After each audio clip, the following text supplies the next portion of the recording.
Hello and welcome to the first captaincy video of the 2021 season from Fantasy Football Scout. My name is Joe and joining me is David. David, how are you? Yeah, very good. Thanks. It's good to be doing these again. I remember saying on the last time we did one of these, it won't be long until we do another one, and it doesn't really feel like 5 minutes since we were doing one of these. So here we go again.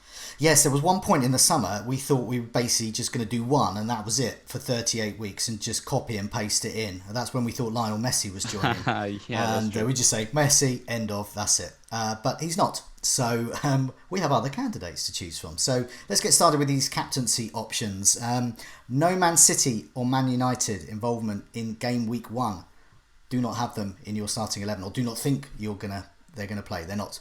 But there's still plenty of choice. I want to start with the guy who's I have currently got the armband on, and that is Aubameyang, one of my favourites, one of my favourite captains, because he is the opposite of an FPL troll. He is absolutely lovely and reliable. As I found out when I captained him against Norwich last year, and those in game week 38 who captained against Watford also found out. Aubameyang against Minnows is a good captaincy shout usually. But are Fulham minnows? Let's hope so. So anyway, just before I get your view on Aubameyang, I dropped by the comparison tool in the Fantasy Football Scout members area, and I had a look at the averages of Aubameyang against the top six last year versus the other teams. Now you would expect him to do better against the other teams than the other top six teams, but it's quite dramatic. His expected goals are more than doubled. His expected goal involvement doubles. His big chances total doubles. His shot accuracy, guess what? Doubles. You can see where I'm going with this. Norwich and Watford fans will certainly know what Aubameyang's about when he plays a newly promoted or a so-called minnow. He's my captaincy choice, but is he yours? Do you think Aubameyang's the best this week? Yeah, there was a point in the summer when we were torn between Salah and Aubameyang, and the moment for me that made me realise that probably Aubameyang was had a better chance of being my choice. He is who I've got on at the moment, but I never like to be completely confirmed until like Friday. But the moment that made me realise that he's got a really good shout for this game, it was obviously the Community Shield final. You've obviously touched on some of the underlying stats there. I think the eye test is looking good as well. He's done well in some of the preseason games that he's been in, but in the Community Shield, I thought he was great. He had it was Neco Williams. I thought he had him on toast for the first hour. Because he's a quick player, and when he's playing on that left hand side of the front three, which he's still playing in, by the way. So if you're hoping that he'll play centre forward, you'll probably be disappointed, but not necessarily at the lack of points, because they're still going to come, I think, because he cuts inside really, really nicely. There's a lot to be said for a forward player who plays in that role, because they're so hard to mark. Like, who do you designate to mark that guy if he's always going to be coming in and making those runs? Does the fullback come in and track him? Does the centre back get pulled out of position? So he's going to ask defenses a lot of questions. And those of us who played fantasy football, not last season but the year before, will know that Fulham, when they were asked some difficult questions, didn't stand up to it too well. I think their defense has got better. They've got Michael Hector in it now, who I think is uh, adds to them versus what they had before. Their defense wasn't very settled, and you never knew who was going to play, and it was just a complete mess. But even still, I can't really look past him, because he made Liverpool kind of look quite distinctly average when they were defending, despite the fact that three of that back four were first choice. Now, I know he was playing against Neco Williams, but yeah, and just to sort of compare him with Salah, I thought Salah was really quiet. I thought Salah really just wasn't involved as much as we'd like him to be. So if I was torn between those two, I'd have to go Aubameyang, because, like you said, when he plays these smaller teams, he tends to do better. And when he's played Liverpool in a game where there's a trophy on the line, he not only looked really good, he also looked better than what I see as the second best choice for this game week. So lots to like about him. Yeah, and as you said, I mean, if you were to look in a fantasy football dictionary from a couple of years ago and just look up Fulham, it just says see Whipping Boys. And then if Yeah, you were to look up Whipping Boys, it just says see Fulham. That's what they're all about. yeah. So I don't know whether they're still going to be like that. We thought Aston Villa would be post lockdown, but they ended up being quite good. Who knows? Who knows? But you mentioned Salah there. Now Salah's sort of the reverse of Aubameyang. in that he is also perceived to be a bit of a troll. He's sort of seen as being a troll. So Aubameyang's sort of seen secure. You know when you want to play him. But Salah, you just want to captain him all the time. But there are certain matches where he is good to captain, and I think they are the home matches against the so-called minnows. And I don't think he is that a good captaincy shout away, a bit like Aubameyang. So actually, they're quite similar players, I think. But a lot of love for Salah. He's going to be very well owned, very well captained as well. But do we think that he is the better captaincy choice? So you said you've got Aubameyang at the moment. So yeah, how do we sell Salah captaincy to people? Well, I could just say it's Salah, which is enough for some people. It used to be for me.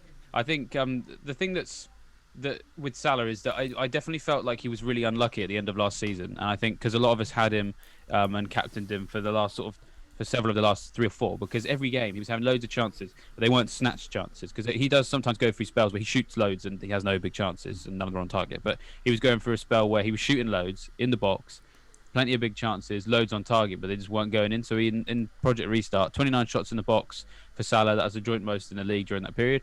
9 big chances. Only Sterling and Antonio had more than that. And for shots on target, he had 16, which was joint best with Antonio. 47.1 shot accuracy, which is healthy and sustainable. You know, it's not too high that you think it's going to regress, but not too low that he's not getting on target too often. But goal conversion of 8.8%. It was just mad when, you know, Sterling's was 32, Aubameyang's was 18%, Antonio was 24%. So bearing in mind we know how much of a good player he is, it's hard to say that Salah was playing badly, because he was playing busily. He was playing with high quality. He was playing with accuracy. It just wasn't. It just every game. Those of us who watched the games, it just was an inch away from not being blocked, or an inch away from not hitting the post, or the goalkeeper making some incredible save. So, in theory, I feel like he's due. But then when I watched the Community Shield, that Salah that we knew from the back end of last season, which wasn't that long ago, I don't really think was in that game. You know, it was as if he needed to be substituted on, because the Salah that we knew just wasn't there. And then the other interesting thing, and I know they're only pre-season games, but you know, Liverpool put 7 past Blackpool the other day, and Salah didn't score. So it's tricky when you look at the way that Aubameyang finished the season, the way that Aubameyang's carried that forward into the pre-season this time round. I'm not quite seeing the same with Salah, and both players are on penalties, so there's not even sort of like something between the two players like that can sort of like sway it in Salah's favour either. And I think they're both playing newly promoted teams, so with there being not much to separate the two players in those other little boxes around the edge, for me, the form player, to me, if we can have one going into game week 1, probably is Aubameyang. But I still think Liverpool have a chance to do well in this game. Leeds won't set up to defend. They're gonna probably do what Norwich did last year, and they'll try and play their own game. They'll probably I think they'll score. I think they'll score against Liverpool, but I think they'll concede against Liverpool too. So it's not a bad fixture. It's unfortunate if you want to be going for Salah that just it happens to be that Aubameyang happens to have all of the things that Salah does, but slightly better form, better eye test in the. And you know, potentially a better fixture as well. I'll put some more stats up on the screen now. So obviously consulted the members area again. This is having a look at various things like shots on target, big chances, referring back from game week 30 to 38. So we're talking essentially post lockdown here. So this is if we can go with any form. I do urge people take these with a pinch of salt because we don't know exactly how they're going to be returning as players. We don't know what personnel are going to be returning, what the new players are going to be like. But what this does show is indeed Salah, if you could look at him over a season, 2 seasons, and in this case post-lockdown, he is top for shots on target amongst the key assets, I would say, at the moment for our consideration. We're going to be talking about some of these players later. Mane, I mean, this is something that we talked about a lot. Salah is absolutely huge when it comes to shots. He just peppers shots in. Quite a few are on target, but there's a lot of shots, so it looks like he's not on target much. But there's just so many of them. Luis Suarez had the same stats as well. They're very similar when you're looking at the underlying stats. And as we can see, 16 of those shots are actually on the target. So I like the look of that. That's what you should look at with Salah, and he's against a newly promoted side. Now I'm reserving judgment on Leeds. Last time I saw Leeds wasn't back. Despite my advanced years, it wasn't back in the 70s when they were an absolute powerhouse of English football. It was at the Whitdean Stadium when they rocked up with Michael Ricketts and got absolutely hammered by Brighton in League, whenever it was, League 1 or 2. So that is my endearing memory of Leeds, overpaying and getting all sorts of problems when they were last in the top flight. I don't know whether they're the same Leeds. I don't know whether we're going to see 70s powerhouse Leeds or not. But I'm reserving judgment for me at the moment. They're basically a promoted side, and Salah's at home. So I think if anyone's got Salah as captain, I think that's a good shout. Mane, I think it's a good shout as well. Shots inside the box, 13 post lockdown, 7 on target. So obviously way less than Salah. But if you look at the percentage there, well, they're doing really nice. Now, more than half are actually on target, on goal. So as we see, familiar story. Mane, less shots, but they're more accurate and they're better quality. If I saw a captaincy on either of those two, Salah or Mane, I would tip my hat to them, to whoever it is, and say, well done, you got a very reliable captaincy pick there against a newly promoted side at home. Don't overthink it, I think. So yeah, he's my vice captain at the moment, put it that way.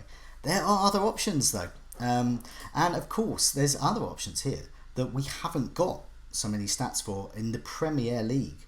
And we're talking, well, is it time for Timo Werner at Chelsea? Chelsea have got huge amounts of new assets, new attack. They've got Havertz, Ziyech, and of course Pulisic when he returns. But immediately, Werner has been having a good pre-season. Scored for his country. He's already scored for his new club in pre-season. What do you reckon? I think he's a good outside bet for the captaincy this week against my side, Brighton. What do you think? Yeah, I think a couple of weeks' time we're going to be talking about Werner as he'll be. I think he's going to be a regular fixture in these videos. I think this season. I think that's the kind of season he's going to have because he looks like the type of goal scorer that's just going to be reliable, and because of his price, he's easy to get for most people, provided they set their teams up properly at the start of the season. Either they owned him already, which a lot of people do, or if they have a Kane or someone else, they can just get to him quite easily. So I think we're going to be talking about him quite a lot. So definitely we should be talking about him now if we're expecting good things of him and he's got a decent fixture up first too. Ironically, he's already scored against Brighton, so it took him like 5 minutes in his first pre-season game. So can he score? Yes, we know the answer to that one. No problem. Yeah, I mean, obviously it's hard to really compare him with Salah and Aubameyang because he's not playing in the Premier League. He scored against English clubs in the Champions League. Got to count for him. What we said, I think the last English team he scored against, I think, was Spurs. When they weren't at their best. But with all due respect to Brighton, I would, class those teams in a similar sort of bracket in terms of their defences. I think he's going to be the most likely Chelsea player to score this year. We're talking about comparing him with some other Chelsea players. Last season, his minutes per shot was 22.8 minutes compared to 25.2 for Abraham, 25.6 for Giroud. And his minutes per shot of 28.4 was largely in line with Abraham's, but his minutes per shot on target was every 43.9 minutes versus Abraham's every 63.5. So there's a huge difference. So anyone who's watched him play at a high level will know he's deadly accurate. So I think we're going to see him rack up a lot of shots on target. To be perfectly honest, it's a great game for Matt Ryan. He's going to get loads of saves, I would imagine. Good goalkeeper up against a guy who likes to shoot on target.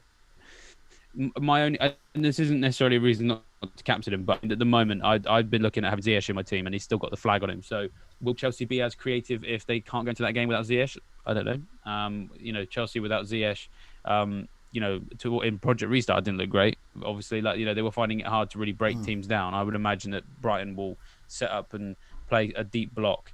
Yes, I think you could do well. Is he the best captain for this game week? I don't want to. When I say no, that's not to say he's a bad option. It's just we know what we're getting with Aubameyang. We know what we're getting with Salah. Yeah. We know that both of those guys I've just mentioned are playing a newly promoted team. Werner isn't and is new to the Premier League. So it's if you're trying to rank these guys with criteria that feels right for you, then I think, then for me, then Werner's third best out of those ones. So then even though I may own him, will I captain him straight off the bat? Probably not. But you could do well if you do. You could get a nice head start on people if he bangs a hat-trick on game week one. It's just, for me, too many unknowns. two reliable captaincy shouts, or three if you take Mane as well. Mane, Salah and Aubameyang against newly promoted sides. This is probably not the week to try and be clever and maverick, but I do think other weeks will be. And we're going to be talking about Werner, I think, at the top of the show in future game weeks. And I think, just looking at Leipzig, you've given the underlying stats, anyone can see the eye test as well. Just simple, hard goals and assists here. He scored 28 times in 34 Bundesliga matches with 8 assists. That's 36 attacking returns, 34 matches. So, okay, that's captaincy material. That's reliability there. We're definitely going to be talking about him much more. But yeah, at the moment, I would say if you give him a go if you want. But we haven't seen him in a Premier League match yet. So, but I think we will talk about him as a captaincy in the future. I'm going to go back to the stats as well here, because Spurs are at home to Everton, and FPL managers over the years have targeted this fixture with great success for the captaincy, particularly those who have captained Harry Kane. 9 goals in 10 league matches with Everton, so he's got the form. He also has got the form going into the new season. In we go with post-lockdown. He was really good, back to his old self. Some will have watched the Iceland game and thought, Harry Kane didn't score, so but that's one match, who knows. But I think he is a good shout for the captaincy, and I think if you are willing to take a punt on a Mourinho Spurs, he could be a good shout. Not as good as the ones we've already mentioned, though. So what do you reckon, Spurs?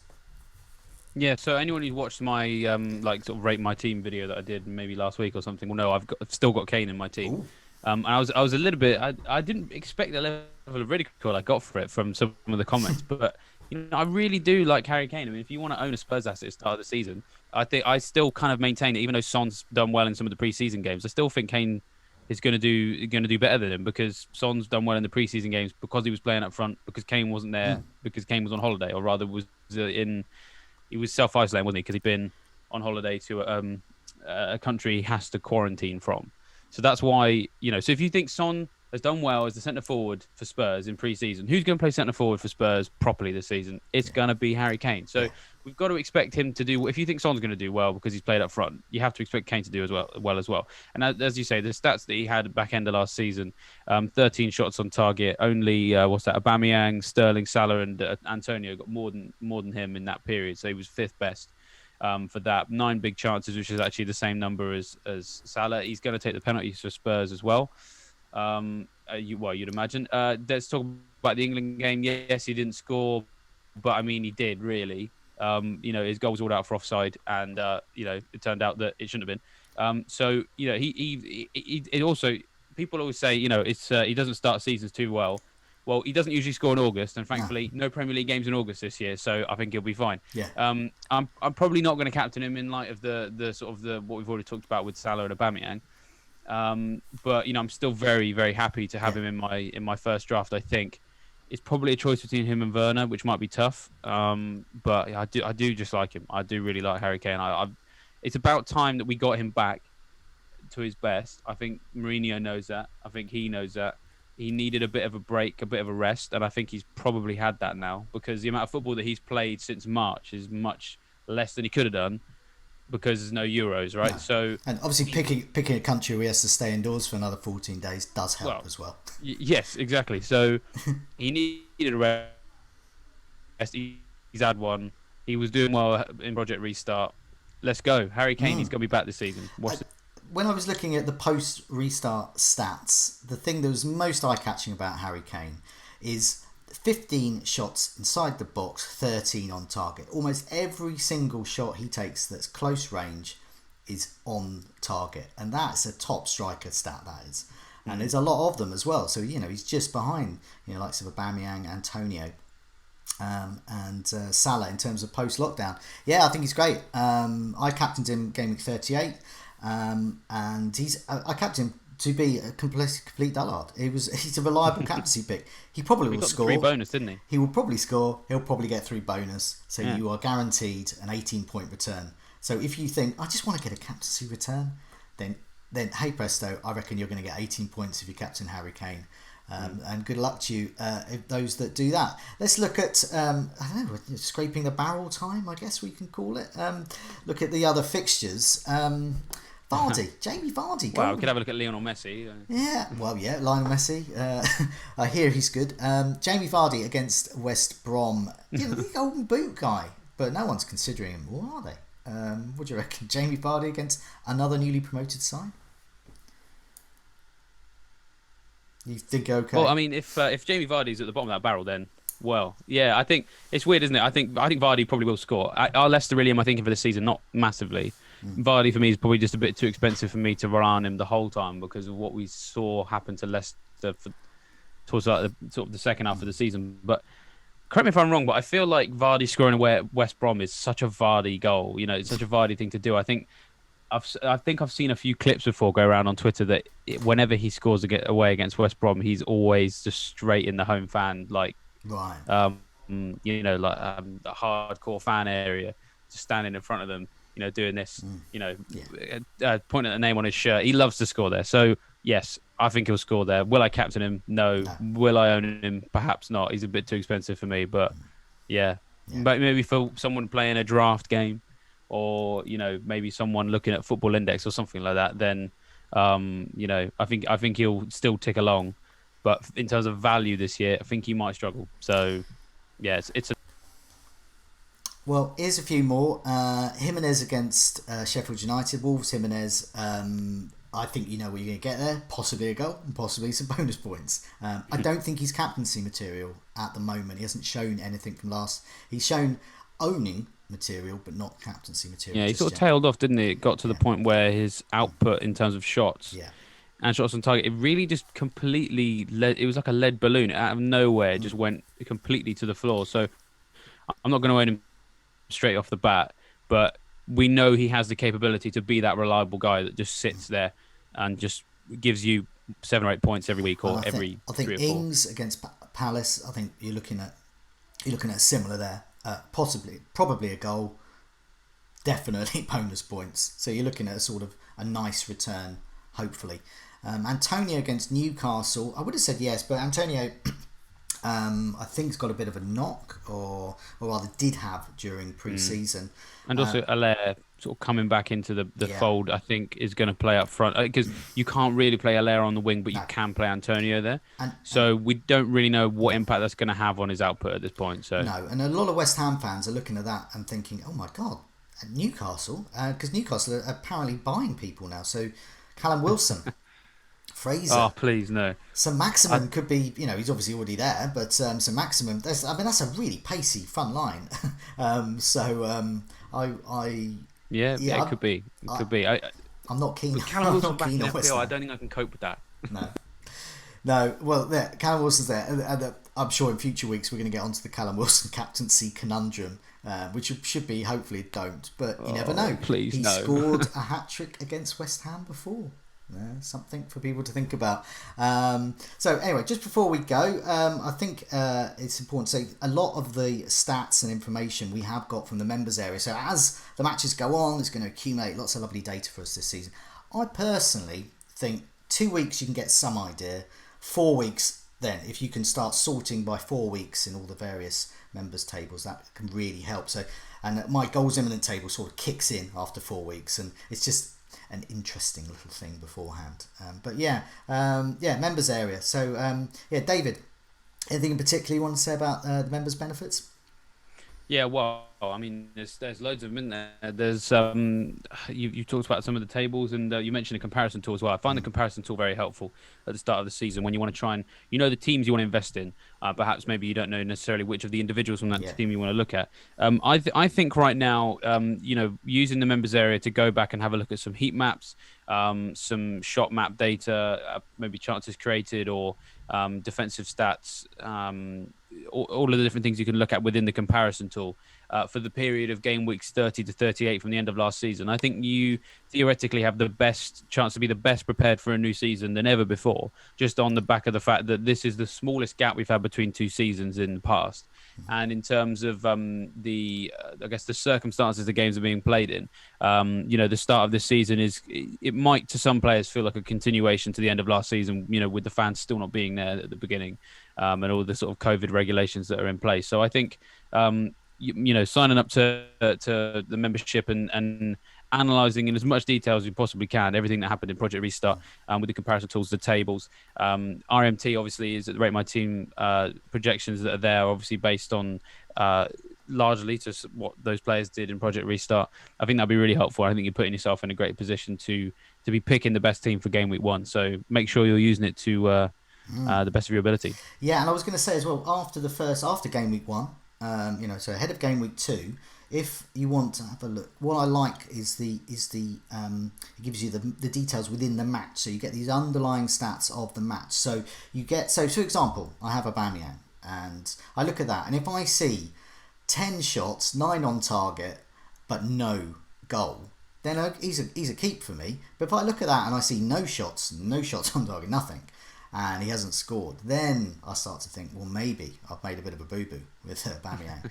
So that's what it's quite interesting for, to have a look at the matches. You can use your eye test as well, obviously, but I like to have a look at those stats and see, are they worth keeping, or could they leave my team? But anyway, great to be back, David. Great to see you. We've got the Scoutcast coming up this week. We've got plenty more videos and podcasts for you. Loads of articles as well. Lots of stuff going on there for members and those registered to the site as well. Great stuff. Finally, I'm going to say every week, David, good luck with your captaincy. Good luck to you as well.